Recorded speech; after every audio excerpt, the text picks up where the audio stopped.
Hello, I'm Hazem Seeker. This is Counting the Cost on Al Jazeera, your weekly look at the world of business and economics. This week, as a US strike group steams to the Strait of Hormuz, we find out how important the world's oil gateway is. Plus, the economic cost of the terror attacks in Sri Lanka as violence against the Muslim minority spreads. And the future of transport. Can this first five-seater electric flying car take on the might of Google and Uber?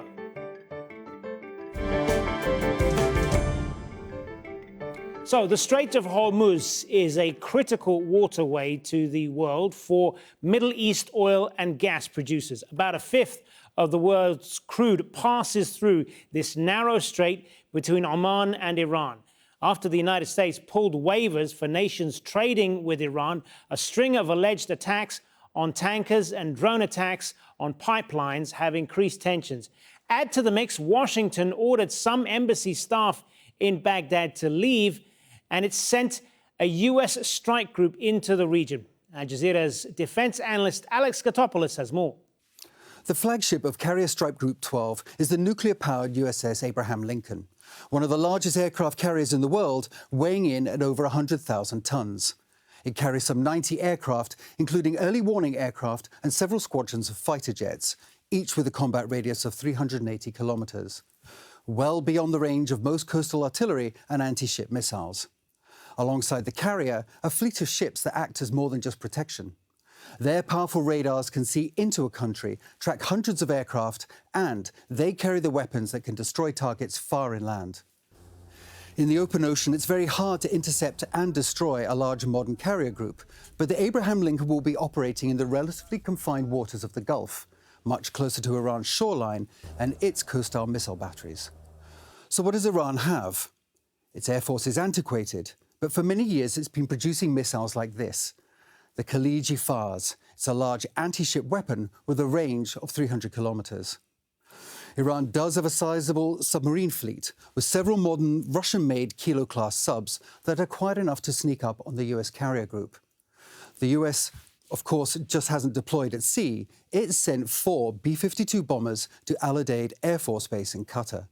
They don't need to fly into enemy airspace. They can be loaded up with the latest weapons, such as the JASSM stealth missile. It's invisible to radar and able to hit a target at up to 1,000 kilometres away. This all adds up to a powerful expression of American military might that's also aimed at sending a potent message to Iran. Alex joins me now on set to talk more about this. So, Alex, what message is the United States trying to send Iran here? A mixed message at best. There are regular military deployments taking place right now. It's highly unusual that there isn't an aircraft carrier group in the region. We have a large Air Force base just down the road here in Qatar. It is highly unusual that they don't host bombers there. But the announcement that they're sending bombers and aircraft carriers sounds like it's a ramp-up in capabilities, where in actual fact it's business as usual. What has changed is the rhetoric. And the rhetoric is far more bellicose than it used to be.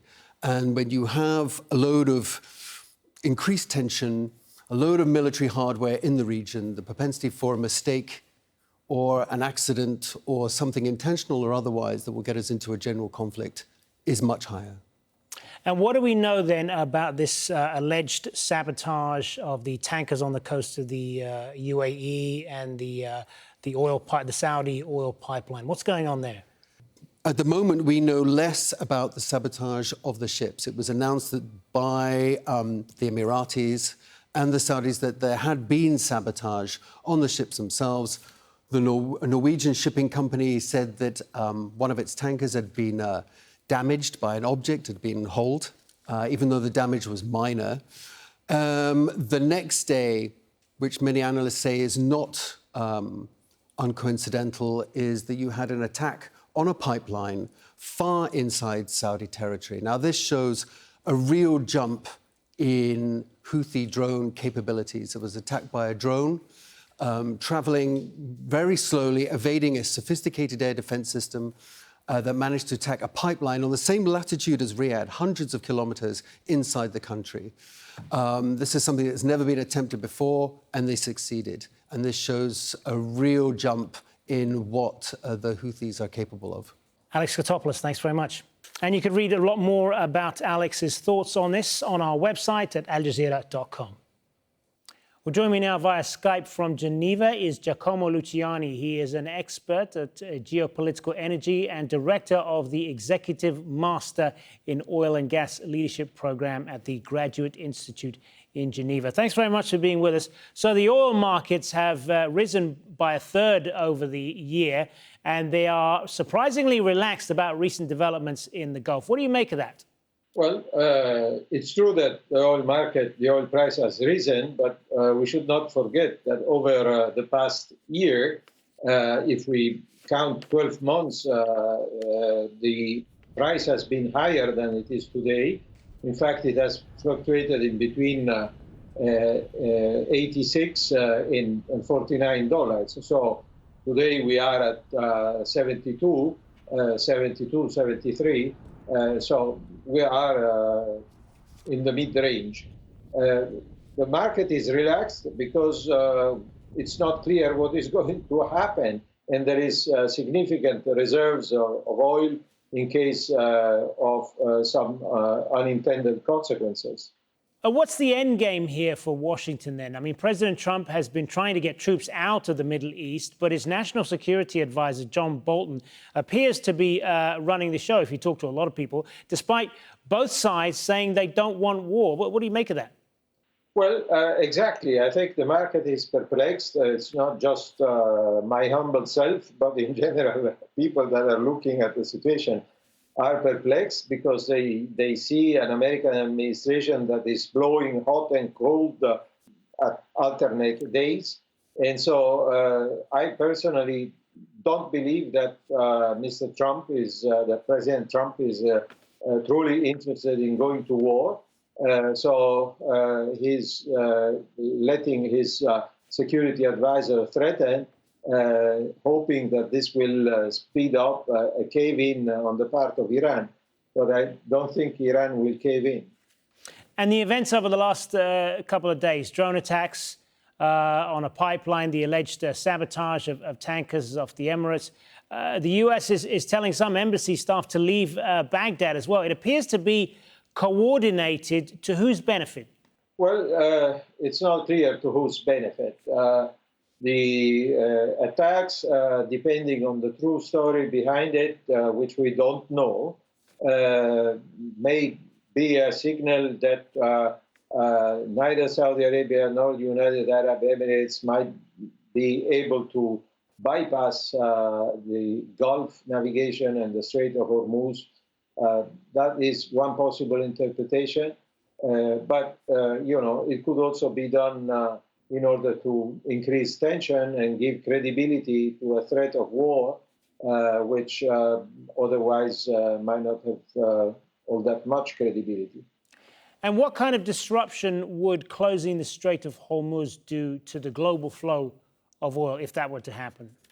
Well, exactly. I think the issue that is always raised is the closing of the Strait of Hormuz, but it should be reminded that, first of all, closing the strait is not very easy. And secondly, it's not necessary because tankers, laden tankers can be attacked anywhere in the Gulf. This has been attempted in the past during the Iraq-Iran war. It has not succeeded. There has not been a serious disruption of the flow of oil out of the Gulf. And I don't think there would be a serious disruption in this case. That said, it is always possible that things evolve beyond the intention of the players because, sometimes you go to war by accident. And in that case, it's very difficult to predict what might happen. Giacomo Luciani, thanks for being with us. Thank you.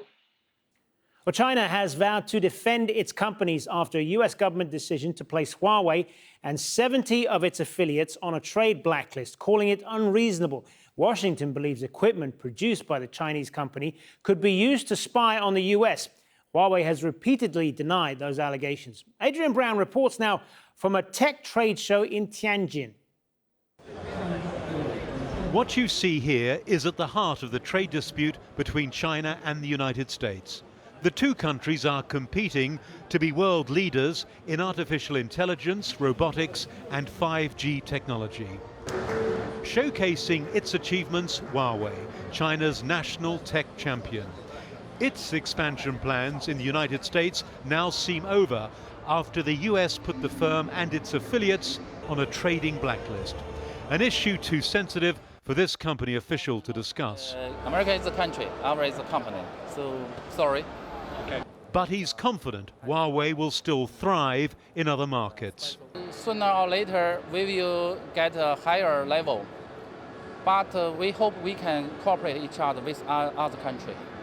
Huawei officials had anticipated this move, and on Thursday, the firm issued a statement saying that Trump's actions wouldn't improve safety or security in the United States and would only harm consumers and companies. It doesn't bode well for the faltering trade talks between the two countries. US firms are present here, the mood among one technology representative surprisingly upbeat. Is it very hard to sell US technology in China today because of the trade war? I don't think so. Chinese is open for all the different, the products, and our Chinese customers. I think America products is very good. The theme of this exhibition is artificial intelligence.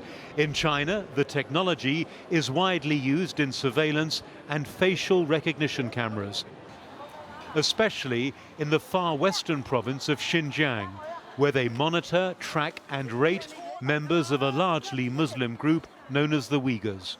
This company manufactures many of those cameras and has been promoting its expertise here, but officials didn't want to talk. Is there any reason you can't do interviews? The US government has once more targeted one of China's most successful companies, leaving executives at other technology firms wondering who'll be next. Now, the Easter Sunday attacks on churches in Sri Lanka has led to reprisals against the Muslim minority community. The government introduced a curfew and vowed to use maximum force to end the violence. Bernard Smith reports. An appeal for calm from one of the 9 mosques attacked in a wave of violence across northwestern Sri Lanka this week. And from these Catholic priests, a show of solidarity with, they told us, their first visit to a mosque. 3 weeks ago, on Easter Sunday, suicide bombers targeted churches and hotels in Sri Lanka, killing 253 people. It's so sad that a thing like this had happened, The church had been taking a lot of steps, through the priests working in these areas to calm the people down. You can never know. There are certain groups, with ulterior motives, but the government must put a stop to this. Sri Lanka's minority Muslim population is now living in fear. They break the Ramadan fast behind drawn curtains. There's no visiting friends and neighbours. A curfew empties the streets. The mosques, usually busy in this Muslim holy month, are closed. We're not sure what will happen. We're hearing reports of attacks in different places and we don't know what to do. We don't really trust any government. Witnesses described what they called mobs of Sinhalese young men smashing up shops in and around 30 towns and villages. The businesses in this town are owned by Sinhalese people who are mainly Buddhist as well as Muslims. Mohammed Jesmi watched helpless as bricks rained down on this mosque. He blames the government. We knew this was coming, and the government warned there would be atrocities, but they wanted this to happen to us. The government thought we'd leave these areas so those goons could unleash mayhem. Sri Lanka's Prime Minister says the country will be destabilised if sectarianism escalates. More than 70 people have been arrested and are in custody, facing charges related to this week's violence. Nightly curfews have been keeping a lid on the violence here, and there'll be another one tonight. It's Wednesday, but they're only a short-term measure. The much greater challenge is repairing the inter-community relationships which have been so badly fractured by the Easter Sunday bombing. Bernard Smith, Al Jazeera, northwestern Sri Lanka. Well, any continued violence could make matters worse for the tourist industry in Sri Lanka. Tourist numbers have slumped by 30%. That could mean $1.5 billion less for the country in foreign currency coming in to the Indian Ocean island nation. Tourism accounts for 5% or $4.4 billion of the country's gross domestic product. It supports about 500,000 jobs. Well, joining me now from Hong Kong is Ruchir Desai, fund manager at Asia Frontier Capital. Good to have you with us. So we've had mosques and Muslim-owned shops vandalized or set on fire in Sri Lanka. A curfew has been imposed in the northwestern province. Could these tensions threaten the country's economy if they persisted and if the government isn't able to quell them? Yes, I think, given the scale of these attacks, they're very unexpected and very surprising. Ever since the war ended in 2009, you've not seen any kind of attacks on this scale over the last decade. So the country has been largely peaceful over the past 10 years after the war ended. So I think the repercussions that have happened after these attacks, I think are one-off, and I don't think they can be sustained going forward. And the government is taking all the steps it can, to stabilize the situation on the ground and attract the foreign investment to at least stabilize, keep the foreign investors calm and bring back the foreign investment going forward as well. And these attacks happened at a time when Sri Lanka has been re-emerging in recent years from a 3 decades-long civil war, and it's reinvented itself as a top tourist destination. Is all of that now under threat? I mean, how bad has this sector been hit by the Easter Sunday attacks? Right. I think, given the scale of the attacks and the intensity of the attacks, I think the immediate impact will be quite negative for the tourism sector. Already, I think the authorities are talking about a 30% drop in arrivals for tourists in 2019. And over the past couple of weeks, we've already seen some numbers spoken about saying that, tourist arrivals have fallen between 50 to 60% year over year. So near-term impact is negative on the sector, no doubt. But I think if the government can take steps to stabilize the country and, bring back the tourists and provide an image that the country is safe and stable, then I think tourism can recover over the longer term. Well, the government has announced a relief package, which includes more money available and tax incentives to help the tourist industry. Are these measures enough, do you think? Yeah, the government is doing all they can to, support the industry. They've given tax incentives, they've given low-cost loans. There was also a moratorium announced on loans for the tourism sector just a couple of days ago. So I think they are doing what steps they've taken to, stabilize the tourism sector. But I think it's unrealistic to say that there's no near-term impact on the sector. There will be a near-term impact on the sector. But these steps obviously will help to stabilize the sector and get back on its feet and return to normalcy going forward as well. And what about jobs? I mean, tourism employs around 10% of the country, both directly and indirectly. How are they going to be affected? Right. I think, given that there's going to be 30% drop in arrivals this year, which is expected, you're already seeing quite a large number of cancellations, for flights as well as hotels the last couple of weeks. So there will be a near-term impact on the employment for the industry. But given some of the steps that the government has taken the last couple of weeks or last couple of days, I think that should at least provide some cushion to the industry or to the people who are employed in the industry. And the IMF last month extended a 1.5 loan for Sri Lanka by an extra year into 2020. But if growth continues to slow, are they going to need more money from the IMF? Right. So I think growth's already slowed over the last year. I think 2018 was the slowest GDP growth the country's recorded in quite some time now. So given that the tourism sector accounts for 5% of GDP, which is about $4.5 billion of foreign inflows every year, and if you're talking about 30% hit to these $4.5 billion, that's about a $1.5 billion hit just on foreign currency. So there could be pressure on the foreign currency reserves in the next couple of quarters, which could affect balance of payments. And because of this, I think the government would need to maybe talk to the IMF or other multilateral agencies to raise more funds to balance the deficit. And just briefly, we're heading into the down season for tourism in Sri Lanka, and then it's back up to the high season in October and November. Do you think that they can recover by that time? Yeah, I think it's a bit early to say or comment whether they can recover by in the next couple of months, given the severity of the attacks and the initial impact being so negative on tourist arrivals. And if you look at historical incidents similar to these, for example, in Bali in 2002, as well as Egypt in 2015, tourist arrivals dropped quite significantly after these incidents, and they took at least between 2 to 3 years to recover fully back to pre-attack levels. So yes, I think it would recover, but I think it'll take some time to go back to pre-attack levels. But the government is looking to stabilize the situation and bring back tourists and attract them back. So hopefully it should not take so long. But yeah, near-term impact is negative, and medium-term, hopefully the tourism sector should recover. All right, Ruchir Desai, good to speak to you. Thank you. The first all-electric jet-powered 5-seater air taxi has taken to the sky.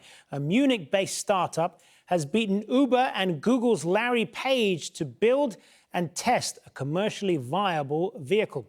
Lilium hopes to be ferrying people in and around our cities and beyond by 2025. Joining me now from London is Daniel Wiegard. He is the chief executive of Lilium. Thanks very much for being with us, Daniel. Now, there's been many false dawns when it comes to this form of transport. Is electric power going to be the spark, as it were, that makes this a reality? Absolutely. When we set out and built our company, we knew we're going to create a new transportation system for the 21st century. And we knew that anything else that is not electric would not be responsible in this age. You're some way, though, from starting services. We mentioned there 2025 is the target year. What needs to happen before the general public gets into this? So today we have revealed the product prototype, and it's taken into the air a few days ago for the first time. And in the next 3 years, we're going to prepare the production of the aircraft and certify the airplanes. So we can actually have a service in place in the year 25, where we can operate in multiple regions of the globe and we can serve our customers. But this technology, though, could probably work better in developing nations, countries with poor infrastructure, because there could be lots of regulatory problems in urban areas of, say, London and New York. Actually, the technology is equally well suited both for cities like London and New York, but also for developing countries, because we're very proud that we were able to design an aircraft which we can certify in existing regulation and also operate with pilots like any other airplane or helicopter. And that enables us to launch the service basically in any developed city as much as in the developing countries. And there's 19 other companies that are working to build this type of transport. Who do you see as your biggest threat? I can't tell you at the moment which of these companies is the strongest one, because we don't know exactly, of course, what they are doing. But what we know is that the unique selling proposition of the Lilium jet is that because it's a jet aircraft, it enables us to fly further and faster than any other concept which we have seen publicly so far. How would you see this developing then, if this were to become a thing in the future? Are we going to see sort of flying lanes in the same way that we see roads and that sort of thing? I mean, how is all this going to be policed? Well, initially you're going to start like airplanes are flying today, with a small number of airplanes, and they're going to be controlled by a tower. And then later in the future, this is going to be a digital airspace management system that gives us a much higher capacity in the airspace. But it's still different to transportation on the ground, in a sense that airplanes would probably not follow a kind of predefined road where you have a chain of pearls of airplanes sitting behind each other, but you will direct fly from one point to the other and reserve these corridors only in a kind of on-demand basis. And what about the cost of all this? Is this something that most people are going to be able to afford? Yes, the biggest thing when we set out and built our company for us was to create a new transportation system that is affordable for everybody.